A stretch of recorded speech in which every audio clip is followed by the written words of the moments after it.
Бир гана ошол тариф көтөрүү боюнча эле мен мына канча сизди тааныгандан бери эле ушул жакка иштегенден бери ошону эле угуп келатам. Тариф көтөрүш керек. Бардыгы ачык болду. Жумуш таштап атат деп келип айтат деп атасыз го. Ал эми мындай биз сизге сунуш берейли деп өткөндө дагы айткам. Сунуш берейли. Нугана автопарк.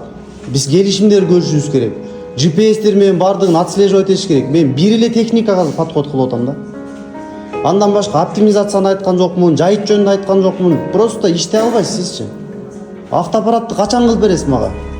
Сиз айткан күнү да ошо айтпайсызбы, могу Эртең. Мен эртең болот. Эртең эле кылыңызчы, бардыгын биз текшерели.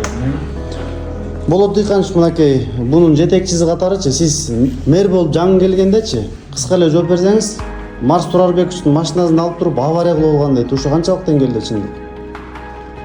Чын. Калп айтпай чыныңызды айтсаңыз. Анын эмне сыры бар? Мына Оштун мэрин көрүп атасыздарбы? Жеңиш Токторбаевдин иштеген бут үзүлгөнчө, көчөмө базып.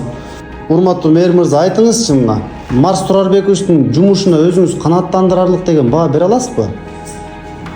Эми кемчиликтер бар, айтыш керек. Бирок аракети да бар. Аракеттери кайсы? Мусор чыгаруу боюнчабы? Эми мусор чыгаруудан башка дагы көп эле иштер, парк тазалоо жана мисалы дагы көп эмелер айтылбай калат да. Мисалы райондук мааниде масштабта иштер бар. Аяка дагы балдарды мисалы жүктөп көп ишти эмелер, мисалы 3 чакта эме болду. Аякта ким барып жүктөйт, мисалы ушундай балдарга айтылып өтөт. Ушундай да бир көрүнбөгөн, көзгө көрүнбөгөн да жумуштар көп. Анан эми азыр айткандай мына өзү деле жооп берип атпайбы 10 киши деп. 10 киши ушул чоң аймакка азыр колдон келишинче иш аракеттерин жүргүзүп атышат.